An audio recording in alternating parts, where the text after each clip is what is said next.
Какова ситуация с производством и реализацией меда в Абхазии? Насколько повлиял недавний кризис в пчеловодстве, связанный с гибелью пчел? И как сегодня восстанавливается отрасль? Побеседуем об этом с Эмилией Хашба, главным специалистом отдела животноводства Министерства сельского хозяйства Абхазии, и Бесланом Паба, начальником отдела экономики Минсельхоза Республики. Здравствуйте, уважаемые гости. Здравствуйте. Вот такая у нас беседа, тема назрела, скажем так. Знаем, что какое-то время назад действительно в пчеловодстве был кризис, и был он связан с гибелью, массовой гибелью пчел, выясняли причины и так далее. Расскажите, пожалуйста, вот что тогда, в принципе, выяснилось, да? Каковы причины этого кризиса, и как сильно он сказался потом вот на дальнейшем развитии пчеловодства? В Абхазии примерно в 2023 году появилась новая болезнь, связанная она с тем, что появился клещ, ранее неизвестный, с трудно выговариваемым названием, прополипопсоз называется. И с тех пор, это за 2 года, примерно 30% пчелосемей погибло. Можно его лечить. Только раньше, если 2 раза в год лечили пчел, то сейчас надо это делать 4-5 раз в год. Не все пчеловоды об этом знают. Есть лекарства от этой болезни. Если они будут лечить, то можно восстанавливать популяцию пчел. Ну, вообще интересно, сколько, скажем так, какова доля вот именно пчеловодства, производства меда, скажем так, в Абхазии, если брать вот сельское хозяйство? Ну, до этого кризиса в Абхазии производили примерно 500-600 тонн меда в год. Сейчас это процентов на 30 производство сократилось. В общем, объемы производства сельского хозяйства, продукции сельского хозяйства составляют около 10 миллиардов рублей. И вот это 500 тонн по цене примерно 350-400 рублей стоит килограмм меда. Сколько там будет окончательная сумма, как экономист, что вы скажете? Ну, примерно это получается на сумму около 200 миллионов рублей пчеловоды в год производят меда. Но не всегда они могут продать. Сейчас тоже есть запасы, которые не затрудняются продать. Мед подорожал. В Россию не хотят сейчас. Хорошо. Какова сейчас вообще ситуация? Как выправлялась, скажем так, после того... Вот, это же резко произошло, насколько я знаю. Какой-то год, бах, и вдруг было резкое уменьшение количества и пчел, и меда, соответственно. Как потом выправлялась ситуация? Они начали восстанавливать свои пасеки, начали к нам обращаться, участвовали в проектах, принимали участие. Вот, с 22 года приняли 32 человека участие. Мы помогли на сумму 8 миллионов рублей. И вот этим самым восстанавливали пасеки. А что это были за проекты? В основном мы закупали пчелосемья с уликами. Вот, и пару медогонок 2-3 было всего, а остальные в основном мы закупали пчелиные улья и с пасеками. А вообще кто-то обращался за помощью непосредственно, вот как их вылечить, что вообще произошло, узнать, какая, вот, что стряслось, и чтобы потом что-то взять, какую-то информацию на вооружение и пытаться там исправить у себя? Консультацией пчеловодов занимается ветеринарная служба. Вот, там есть специалисты, которые советуют, чем лечить. Лечат обычно, это называется муравьиная кислота. Она хорошо справляется с этой болезнью. Кто обращается, им оказывают консультационную помощь. А какова была ситуация уже, вот, скажем, 2024 год, да? Насколько выправилась, насколько восстановилась, скажем так, отрасль? Пока говорить о том, что она восстановилась рано, она, наоборот, только ухудшается ситуация. Серьезно? С каждым годом. И в плане реализации ухудшается, и поголовье пчелиных семей уменьшается. Так почему? Почему так происходит, Эмилия? Не все знают, чем лечить, как лечить надо. Неправильное лечение. Ну, что вы можете сейчас, вот нас, допустим, кто-то слушает и там имеет отношение, да, к пчеловодству, что вы скажете? Пусть они обращаются либо в Минсельхоз, либо в ветеринарную службу. Препаратами мы пока помочь не можем, но консультацию можно дать, чем лечить, это все продается. Ну, в принципе, вы можете сейчас тоже что-то сказать, какие-то основные необходимые мероприятия, которые они могут... Мероприятия это надо лечить весной. Раньше это позже надо было делать, сейчас надо с весны ранее начинать лечение. И вот пчелиная кислота – это самый эффективный способ, как я сказал.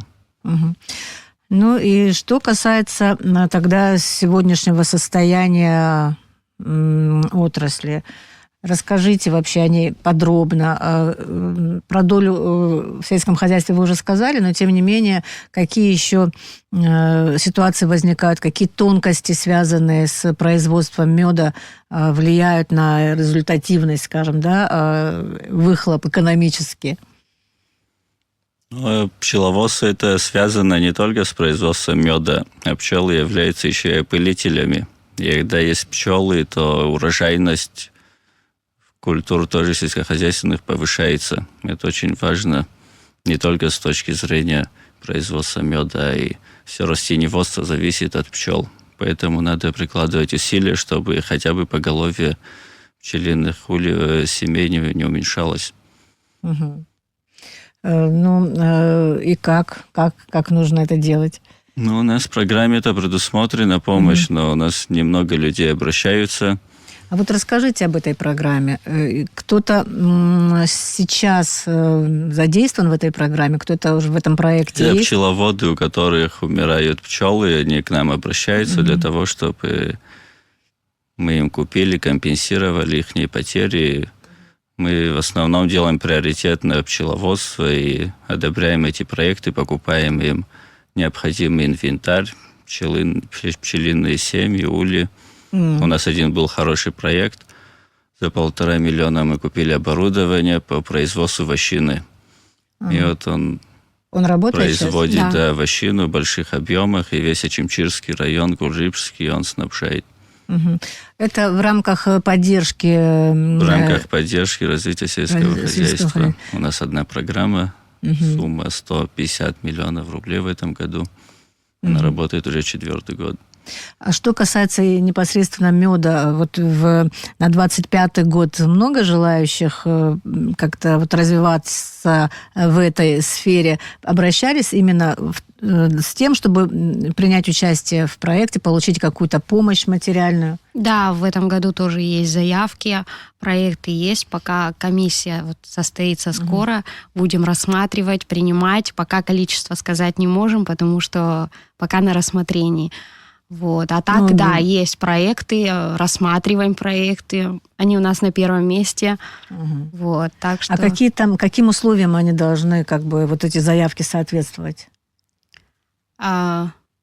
Заявки от тех, кто хочет заниматься от медом? заявителя, да. Да. Что должны они... Там есть список необходимых документов, которые он должен предоставить. Это отсутствие задолженности, заявление на имя министра, смету расходов, что ему надо купить. Министерство закупает материальные ценности и передает участнику. А когда будет комиссия заседать? То есть это же будет вовремя, там же тоже сроки какое-то значение имеют? Да, мы пока успеваем, все по срокам. Мы этот вопрос поднимали, уточняли. Все совпадает, все получается, все вовремя будет. Заседание комиссии ожидается, наверное, на следующей неделе. Даже плюс-минус, на следующей неделе ожидаем. Ну, вообще, людей, которые хотят заниматься медом, их много. То есть, вот я имею в виду, от них заявок много. Заявок за 3 года... Я сейчас не говорю, что конкретно цифру, Да, за 3 года было 32 проекта. За 3 года. А в этом году пока не приняты, сказать не можем. Но тем не менее... Тем не менее есть. Проектов прилично, да. Вот так вот. Что в рамках вот этой программы могут получить эти люди? Они в основном просят пчелиные улья и пчелосемьи. Это они восстанавливают, дополняют свои пасеки. Они просят какую-то сумму на приобретение, да? Или же Минсельхоз занимается? Минсельхоз покупает, им передает. Еще они просят оборудование. То, что продается в Абхазии, мы покупаем здесь. Если в Абхазии нету, мы объявляем тендер. В интернете мы объявление даем, то, что нам нужно купить. И любой желающий может поучаствовать в тендере, и кто за меньшую сумму согласится нам привезти эти материальные ценности, которые нам надо купить, он выигрывает тендер, и мы перечисляем ему деньги для поставки. А потом мы передаем это оборудование участникам программы. А я думала, они сами изготавливают то ли сами вот эти домики. Домики в основном изготавливают. Здесь цеха есть, Да, мы там готовы. заказываем. Кто-то есть, кто сам изготавливает, но мы деньгами не даем, потому что у нас был такой опыт, неудача, да, мы деньгами раздавали, люди могут не по назначению использовать деньги. Понятно. А чтобы это было по назначению, мы уже готовую продукцию, товары даем. А какое еще оборудование просят? Вот вы начали. Недогонки, там различные ножи, все, что необходимо, дымари, то, что необходимо для пчеловодства. Как вы оцениваете, насколько труд пчеловода, скажем так, сейчас оправдывается? И вообще, если сравнивать даже ситуацию с отраслью, да, у нас производство меда, с той же Россией, например, есть ли разница? В чем какие-то схожие, может быть, есть проблемы, да, а есть где-то и разница? Что мы можем, допустим, могли бы почерпнуть? Ну, схожая проблема в том, что эта болезнь, она вначале появилась в Краснодарском крае, потом она через год до Абхазии дошла. Это проблема схожая. А разница в том, что наши пчеловоды – это обычно люди, у которых несколько десятков ульев стоит на хозяйстве пчеловодческом. А в России это 1000 ульев в одном хозяйстве. И чем больше обороты, тем у них себестоимость меньше становится. Вот поэтому в России мед дешевле получается. Там это 250-300 рублей стоит мед, у нас рублей на 100 больше. Но все равно в России наш мед покупают в небольшом количестве, потому что в нашем меде каштан содержится, а это качество меда улучшает. Ну, вообще хотела поговорить о качестве меда, как влияет, скажем так, экологическая среда, которая здесь у нас есть. Ну, погодные условия тоже сильно влияют. В последнее время у нас дождливая весна, вот в этом году и в прошлом так было. Это наряду с другими проблемами. То есть погода. Погодные условия тоже негативно влияют. Какие-то там, не знаю, растения, какие-то вот иногда цветут, иногда, допустим, меняется. Ну, вот есть еще проблема с тем, что каштаны дикие начали болеть. Эта проблема уже долгое время присутствует, и количество каштановых деревьев с каждым годом все уменьшается, и поэтому процент составления в меде каштана, он уменьшается. Есть же разные, да, есть такой так называемый первый мед, вот этот вот, который в мае, да, выкачивают. Есть мед уже потом, уже в конце лета, вот как раз говорят, что там как раз больше процент каштана. Расскажите о том... В такое время года обычно цветет липа, акация. Это вот первый раз, когда они в начале лета откачивают, а второй раз это в сентябре примерно. То есть сейчас еще рано, они сейчас пчелы только, наверное, начали свою работу, да? Или как? Вот они начали, но дожди мешали. Да. В этом году мало будет, наверное, собрано меда из-за погодных условий. Майского именно меда. Именно майского, да. Вы сказали, что вот эта болезнь пчелиная, она пришла с Краснодарского края, ну, в смысле извне, но почему она так устойчива, скажем так, это заболевание, почему нельзя справиться с этим? Я не думаю, что прям настолько наши предприниматели, они же предприниматели, да, ну, не желают, скажем так, исправить у себя ситуацию. Почему? В чем там болезнь какая-то слишком коварная или что? Ну и болезнь тоже коварная. Раньше эти вредители, они на самих пчелах появлялись, а сейчас в расплоде внутри улья появляются эти вредители, и они поражают весь улей. И уже недостаточно просто пчелосемью купить и посадить ее в улей. Надо улей просто менять, потому что эта болезнь там остается. Это еще дополнительные расходы, связанные с покупкой нового улья. То есть, а семья? Семьи могут пересесть, скажем, в другой... Пчелы в мае месяце начинают они двоиться. Пчелиная семья, она на две части делится, и одна часть улетает и садится где-нибудь на дереве обычно, и ее надо поймать и посадить вот как в раз пустой надо улей. много. А вторая как бы все. А вторая там остается в улей, и она увеличивается. А вообще они заражают друг друга? Да, это болезнь заразная, вот в этом проблема. У некоторых пасеки там по 50 ульев все умирает. И сколько раз они должны обрабатываться, чтобы как-то вот... Ну, не меньше 5 раз надо лечить. Да, вы говорили об этом, да. То есть крестьяне просто должны прийти к ветеринару, да, спросить, какой препарат им нужен для... Да, и эти препараты продаются в специализированных магазинах. Ну, на самом деле, какие перспективы вы сейчас видите, вот, связанные с пчеловодством в нашей стране? Ну, наша ветеринарная служба, она со своими коллегами в Краснодарском крае, они связываются и разрабатывают различные варианты, как можно помочь пчеловодам для того, чтобы хотя бы сохранить то поголовье, что есть. Ну, какие варианты могут быть вообще? Что рассматривается? Субсидии надо давать, наверное, у них и так это не очень прибыльная деятельность, и когда у них дополнительные расходы, связанные с лечением, многие вообще бросают это занятие, и надо субсидировать, наверное, может быть, бесплатно раздавать лекарства. Но до этого еще не дошли мы. Ну, когда, кстати, с клопом боролись, так и делали, в принципе. Да, какая-то кампания была достаточно яркая. Программа до сих пор работает. Мы раздаем ядохимикаты по борьбе с клопами и другими болезнями растений. Можно было бы то же самое сделать и по пчеловодству. Ну, хотелось бы, да, будем наблюдать, может быть, действительно это произойдет, потому что, я так понимаю, если на 30% меньше, и это прогрессирует, вот 30% меньше по производительности меда в Абхазии стало, да. Вот если сравнивать 3 года назад. Да. И это прогрессирует. Это прогрессирует, да. То есть государство должно обратить на это внимание, судя по тому, что действительно положение только ухудшается. Что хотела еще спросить по поводу того, по поводу качества меда.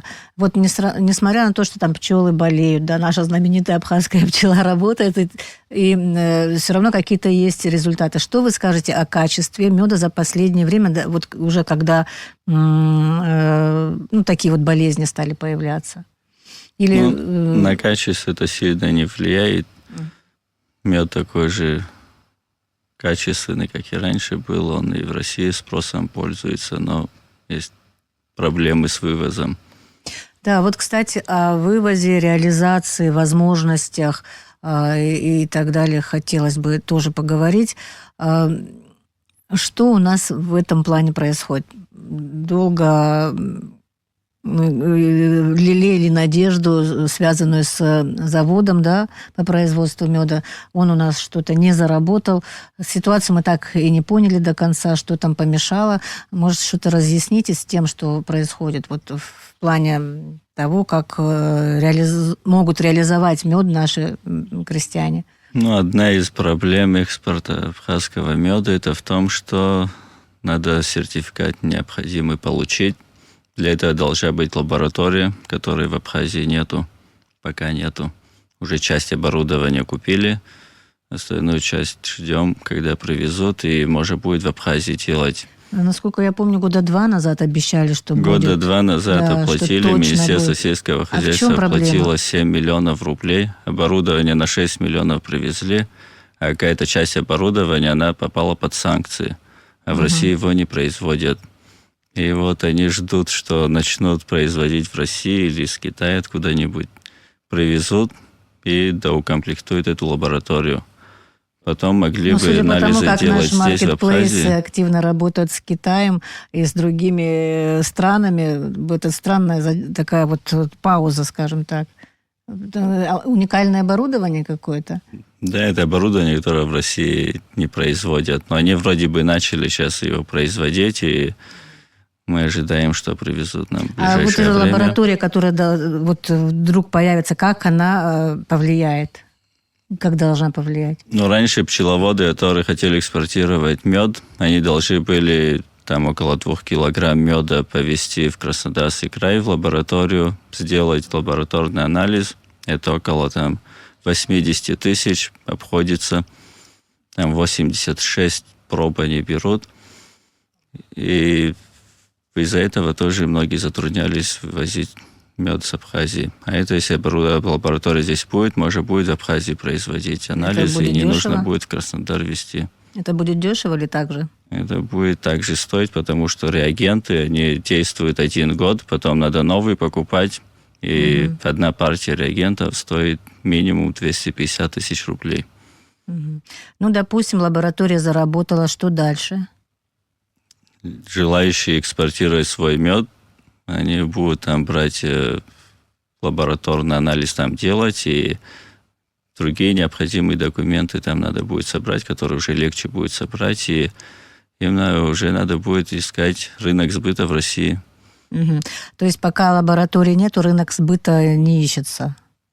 Рынок сбыта ищется, но небольшое количество меда вывозится. Это те люди, которые в Краснодаре делают анализы и вывозят с проблемами вот такими. Но в России тоже трудно найти рынок сбыта, потому что российский мед, он дешевле. Абхазские они как бренд покупают, хотя он дороже получается рублей на 100. Ну и объемы другие, на самом деле.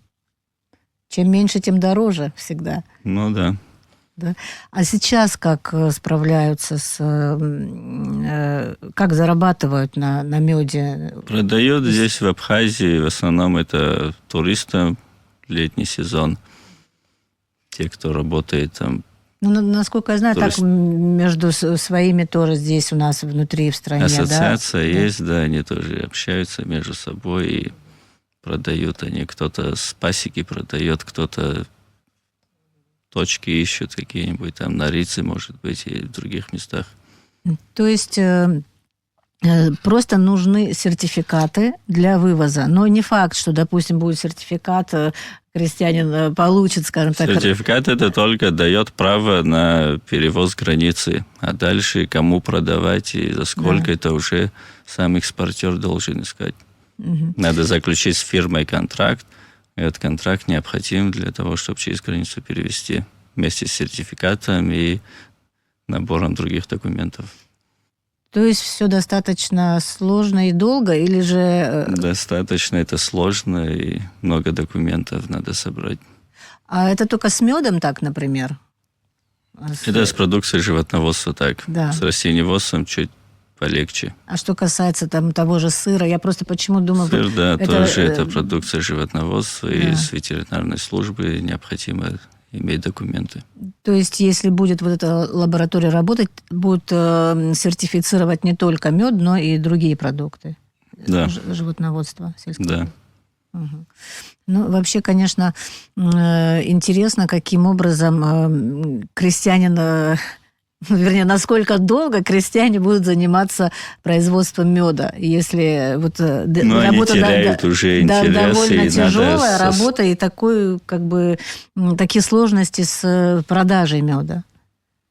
Да, люди теряют интерес, если им помощь не оказать, не выплачивать субсидии, то желающих заниматься этой деятельностью будет, наверное, все меньше. А непосредственно сама пчела у нас, сорт пчел, скажем так, он останется, если вдруг наше пчеловодство не будет развиваться? Я сомневаюсь, что будет, потому что заниматься кто-нибудь по-любому этим будет там заниматься. 1-2 хозяйства, которые там для себя делают, это не считая, я имею в виду, если человек не будет продавать, он не будет этим заниматься в больших размерах. Местный рынок тоже потребляет примерно тот объем, который у нас производится, и я думаю, что эта отрасль, она будет продолжать существовать, даже если будет испытывать трудности.